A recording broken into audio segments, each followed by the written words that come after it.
Hey guys, welcome back. In today's video I'm going to be going through a recent Kalala commission from Inuyasha, so stay tuned. So first of all, I'm starting with a resin piece that I have sculpted from monster clay, moulded in silicone and cast in resin, and resin is sort of a plastic. Then I'm painting all the black pieces with this Chromacryl acrylic paint, and it's just around the eyes, nose and mouth, and you don't need to be too neat with it, just because you'll be covering it with fur anyway, so there's no need to be too pedantic about it.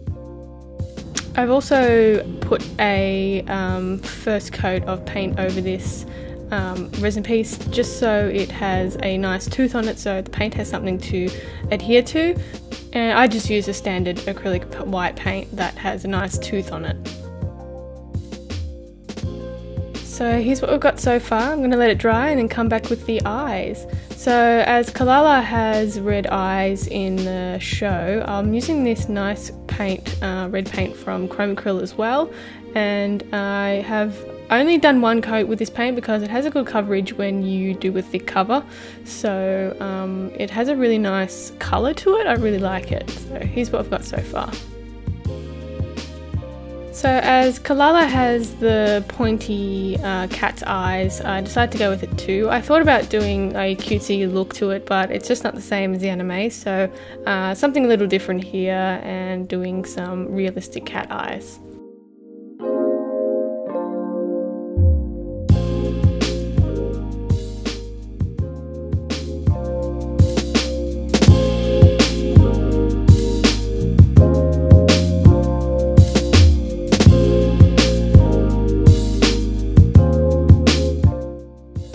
Here's what we've got so far.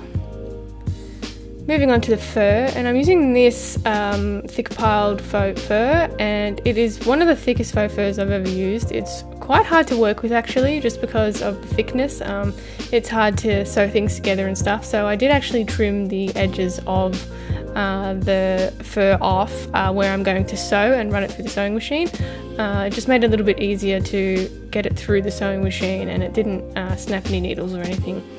So as you can see, I have drawn out my patterns here, and I'm cutting it out using a small sharp scissors, and I prefer using smaller ones because it's easier to control and get in between the fur pieces rather than larger scissors, which just tend to cut the pile of the fur, which is not what you want because then it's kind of useless.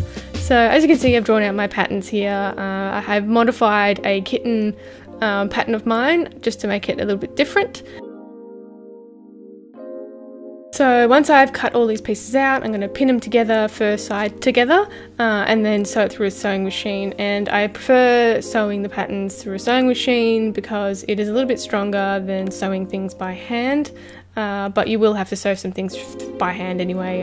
You just can't help it because you need to leave the back end open to flip the fur inside out if you're using a sewing machine. So this is what I'm talking about, where I'm sewing it fur side together and the back end is open here so you can flip it out, and also the legs are open so you can flip the legs around as well. So here's what it looks like once I've flipped it all out. I do end up plucking all of the fur that is in the seams out just so it has a nice seamless look to it.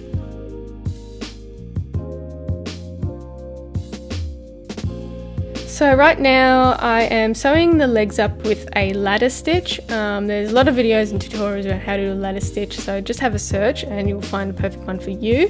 And so what I've done is I've made a wire armature, inserted it through the faux fur body, and then I have attached those resin pieces to the wire armature so it makes it nice and posable.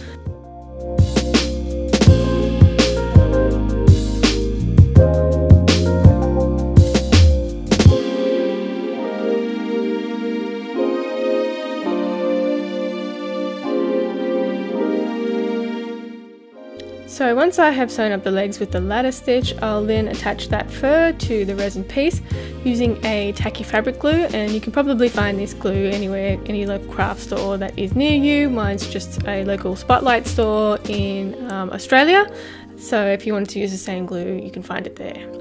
So once I've furred the face, I know Kalala has this nice little marking on top of her forehead, so I'm just drawing it in using a fabric marker. So I find these really handy and work really well with faux fur. So if you can pick some fabric markers up, do definitely pick some up.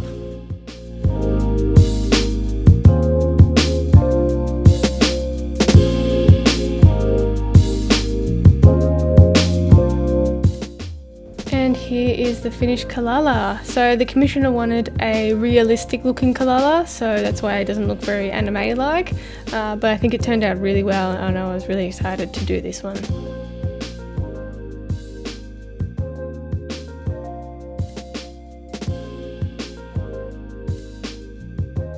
Alright, that's it from me today guys. I hope you enjoyed the video. If you did, give it a thumbs up and don't forget to subscribe. If you have any requests, you can leave it in the comments down below. You can also check me out on Instagram and Facebook at Creatures of Nat, and I'll see you in the next one. Bye!